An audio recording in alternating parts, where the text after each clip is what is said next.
నమస్తే. ప్రస్తుతం మనతో పాటు ప్రముఖ ఆధ్యాత్మికవేత్త, జ్యోతిష్య వాస్తు పండితులు బ్రహ్మశ్రీ డాక్టర్ గుండెపూడి శివ సుధీర్ శర్మ గారు మనతో ఉన్నారు.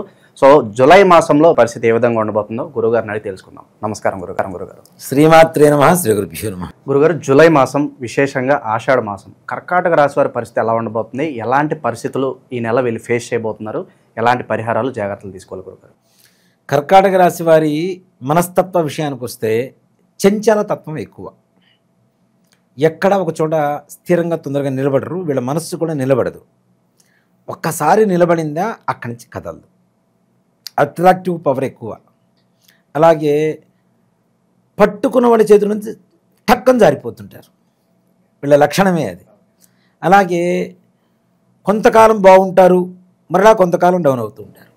లైఫ్లో ఏదైనా పాయింట్లో ఓకే బాగున్నాం, ఓకే అనుకున్న స్టేజ్ వచ్చినప్పుడల్లా ఏదో ఒక కొంత ప్రతికూలత జరుగుతూ ఉంటుంది. తద్వారా మానసికమైనటువంటి స్థిమితం తక్కువగా ఉంటుంది. వర్క్ మైండెడ్, ఎక్కువగా work work work work work అది ఉందంటే ఇంకా వేరే నిద్ర కూడా పట్టదు వాళ్ళకి. అనుకున్న పనిని, రేపటి పనిని ఇవాళ పూర్తి చేయగలిగినటువంటి సామర్థ్యవంతులు ఎవరన్నా ఉన్నారంటే కర్కాటక రాశి వాళ్ళని చెప్తా. పని పట్ల ఎక్కడ కూడా అశ్రద్ధ చూపించరు. ఒక్కసారి అశ్రద్ధ చూపించారా వాళ్ళని ఏనుగొచ్చి తొక్కినా లేవరు. అంత బద్ధకం ఉంటుంది, నిబద్ధత ఉంటుంది, రెండూ ఉంటాయి వీళ్ళకి. ఇక జూలై మాసంలో కర్కాటక రాశి వారి విషయానికి వస్తేనన్నా చాలా ఘోరంగా ఉందని చెప్తా. అనుకున్న పనులు అనుకున్న సమయానికి ఎక్కడా పూర్తి కావు. ఆర్థిక నష్టం, పెట్టినటువంటి పెట్టుబడుల మీద వీళ్ళు ఊహించిన దానికి లాభం కంటే కూడాను ఊహించినటువంటి నష్టం వాటిల్లేటువంటి అవకాశం. అలాగే పిల్లలు కూడా ఎదురు తిరిగేటువంటి పరిస్థితులు. దీంట్లో ఉద్యోగం చేస్తున్నటువంటి చోట కావచ్చు, వ్యాపారం చేస్తున్న చోట కావచ్చు, వృత్తి పనులు చేస్తున్న చోట కావచ్చు, వ్యతిరేకమైనటువంటి పరిస్థితులు, ఊహించినటువంటి సంఘటన, తద్వారా ఎక్కువగా మెంటల్ డిప్రెషన్. సో అన్నీ కూడా వీళ్ళ బాధ పెట్టాలనే ఉంటుంది. ముఖ్యంగా వీళ్ళని అవమానపరచాలి అనేటువంటి వ్యక్తులు కొంతమంది ఎక్కువగా వీళ్ళని చూస్తూ ఉంటారు. కాబట్టి అవమానపడేటువంటి అవకాశాలు ఎక్కువగా కనబడుతున్నాయి. చాలా జాగ్రత్త. స్థానచలనం కూడా కనబడుతోంది. అది కూడాను గొప్పగా ఉండదు. అంతకుముందున్న స్థాయి నుంచి ఇంకాస్త దిగువ స్థితికి దిగజారిపోయేటువంటి పరిస్థితి. ఎందుకు వచ్చామరా బాబు అనుకునే స్థితి అంటారు. ఇక్కడ దీంట్లో కూడా నాన్న వీళ్ళ సొంత తప్పిదాలు కూడా ఉంటాయి. ముఖ్యంగా చెప్తున్నాను, మరలా చెప్తున్నాను, స్త్రీల వల్ల మగవాళ్ళకి, మగవాళ్ళ వల్ల ఆడవాళ్ళకి చాలా ఇబ్బందులు కలగబోతున్నాయి. తద్వారా పరువు నష్టం వాటిల్లబోతోంది. మీ మీద ఎంతోమంది కుట్రబోని ఉన్నారు. వీళ్ళందరికీ మీరు ఛాన్స్ ఇవ్వడం అనేది మీరే చేస్తారు. ఏదో బలంగా ఉంటారు, మనం ఇట్లా ఉండకూడదు అని బలంగా ఉంటారు. ఒక బలహీన క్షణం అనేటువంటిది ఏదైతుందో అది మీ జీవితాన్ని ఉన్నత స్థానం నుంచి దరిద్ర రేఖ అంటాం కదా, దిగువన అని ఆ స్థాయి వరకు తీసుకెళ్లేటువంటి అవకాశాలు ఉన్నాయి. కాబట్టి తగిన జాగ్రత్తలు అవసరం. మీ వ్యక్తిగతమైనటువంటి విషయాలు ఏ ఒక్కరి దగ్గర పంచుకొనవద్దు.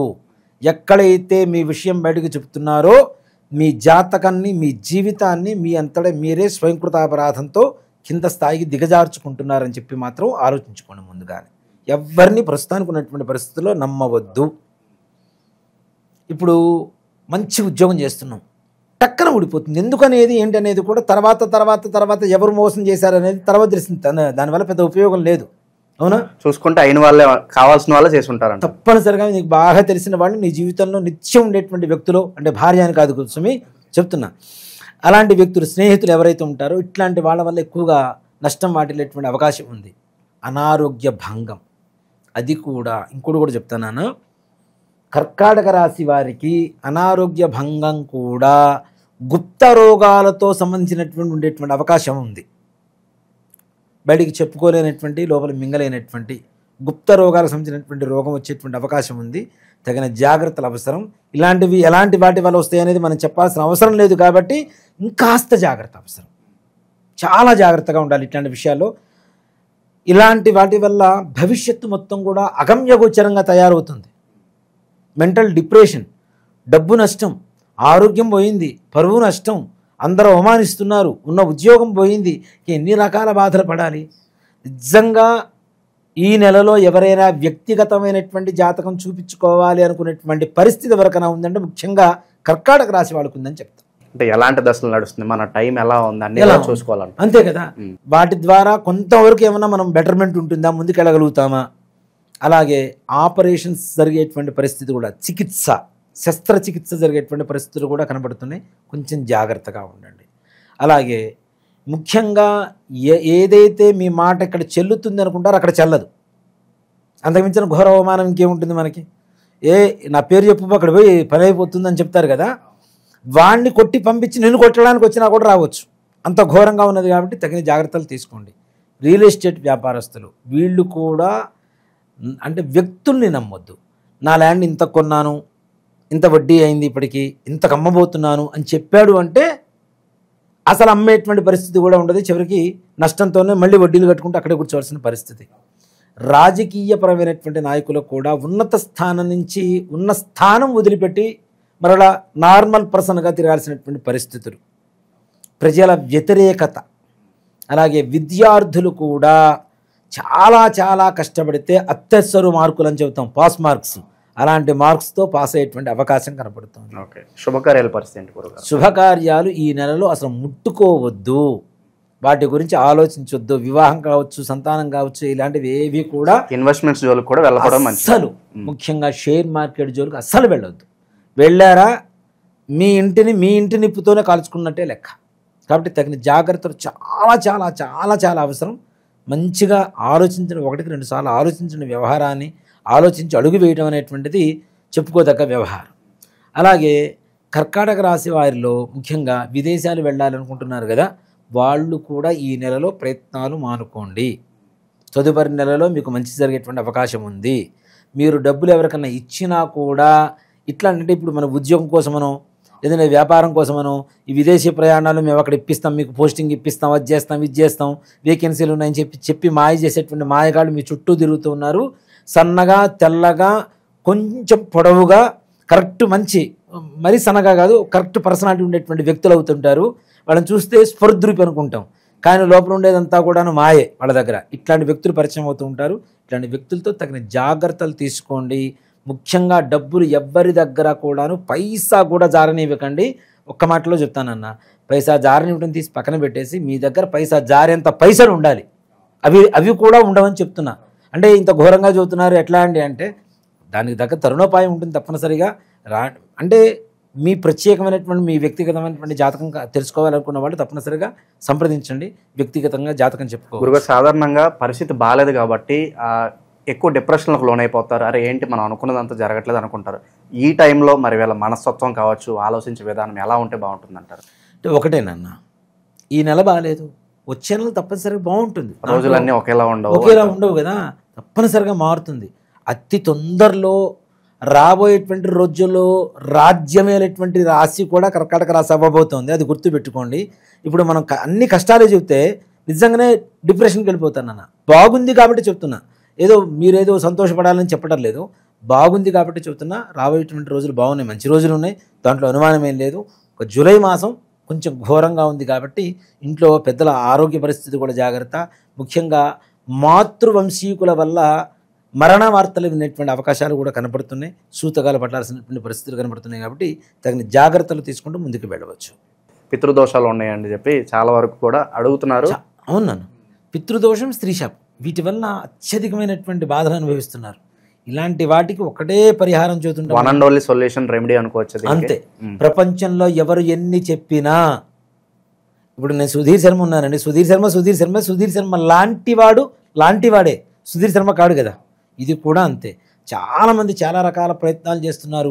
అంటే ఎవరికి తోచిన విధంగా వాళ్ళకు చెప్తే అది నిజమైపోదుగా. నిజం చెప్పడమే నిజం కదా, నాకు తోచింది చెప్తే నిజం కాదు, నిజాన్ని చెప్పగలిగితే నిజం అవుతుంది. దీన్ని రకరకాలుగా మారుస్తున్నారు. కానీ గోకర్ణంలో ఉండేటువంటి మోక్షనారాయణ బలి ఏదైతే ఉంటుందో అది అమావాస్య రోజున ఎవరైతే చేయించుకుంటారో వాళ్ళకి సంపూర్ణమైనటువంటి పితృదోష, స్త్రీశాప నివారణ, తద్వారా కనీసం వచ్చే సంవత్సరం నాటికి పూజ చేయించుకున్న రోజు నుంచి సంవత్సరం నాటికి వాళ్ళ జీవితం మారటం అనేది తథ్యం, సత్యం, సత్యం, పునఃసత్యం. దాంట్లో ఏ రకమైనటువంటి అనుమానం లేదు నాన్న. దాంట్లో ఎంత గొప్పగా ఉంటుందో అంత గొప్పగా ఉంటుంది. దానికి బెస్ట్ ఎగ్జాంపుల్ నేనే చాలు. చూసే జనాలు. ఎంతో మంది వస్తున్నారు గురుగారు మీ ఆధ్వర్యంలో, మేము కూడా ఆ గోకర్ణ వస్తామండి, పూజ చేయించుకుంటామండి అంటే చాలా మంచి రెస్పాన్స్ వస్తుంది. సో పర్సనల్ తప్పనిసరిగా రమ్మని చెప్పండి. అయ్యో తీసుకెళ్తాను, ప్రతి అమావాస్యకి వెళ్తూ ఉంటాం, అమావాస్యకి అక్కడ ఉంటాం, తప్పనిసరి ఇక్కడి నుంచే బయలుదేరుతాం. రాండి, చక్కగా చేయించుకోండి, అన్ని బాధ నివృత్తి కలుగు చేసుకోండి. అక్కడ వివరంగా చేయించేటువంటి గురువు గారిని కూడా ఎంచుకొని మరీ పెడుతూ ఉంటాం మనం, పురోహితులు కూడా. అన్నీ ప్రతి ఒక్క దాంట్లో 1-2 సార్లు ఆలోచించి జాగ్రత్త తీసుకొని వెళ్తుంటాను. నన్ను నమ్మి ఇంత దూరం వచ్చినప్పుడు వాళ్ళకి మంచి జరగాలి, ఇది ఒకటే. నన్ను అందుకే పుట్టించాడేమనుకుంటాను నేనైతే దేవుడు.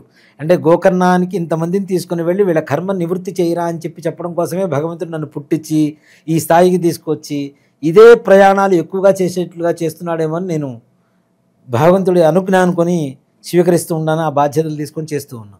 ప్రజెంట్ ఉన్న గ్రహస్థితి బట్టి ఎలాంటి పరిహారాలు బాగా అవసరం అంటారు? ఎందుకంటే కాస్త బ్యాడ్ టైం నడుస్తుంది కాబట్టి ఎలాంటి దైవారాధన చేసుకుంటే బాగుంటుంది అంటారు? ముఖ్యంగా దత్తాత్రేయుని గట్టిగా పట్టుకోండి, దత్త చరిత్ర పారాయణ చేయండి, గురు చరిత్ర పారాయణ చేయండి. గురువారం దత్తాత్రేయ స్వామి వారిని ఆరాధన చేయండి, చక్కగా దర్శించుకొని రాండి.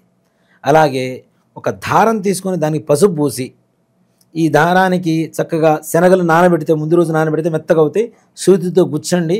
ఒక 27 కానీ 54 కానీ 108 కానీ దత్తాత్రేయ స్వామి వారికి మాలగా సమర్పించండి. నవగ్రహాలలో గురుగ్రహానికి పసుపు వర్ణ వస్త్రాన్ని సమర్పించి ప్రతి గురువారం, ఈ 4 గురువారాలు కూడా చేసుకోండి, తప్పనిసరిగా ప్రశాంతంగా ఉంటాయి. ఓకే, ఓవరాల్గా కర్కాటక రాశి వారికి ఏ విధంగా ఉండబోతుందో చాలా బాగా వివరించారు. హోప్ఫుల్లీ వీళ్ళకి మంచి రోజులు త్వరగా రావాలని చెప్పి మనస్ఫూర్తి కోరుకుందాం గురుగారు. ధన్యవాదాలు. శ్రీమాత్రే నమః. శ్రీ గురుభ్యో నమః.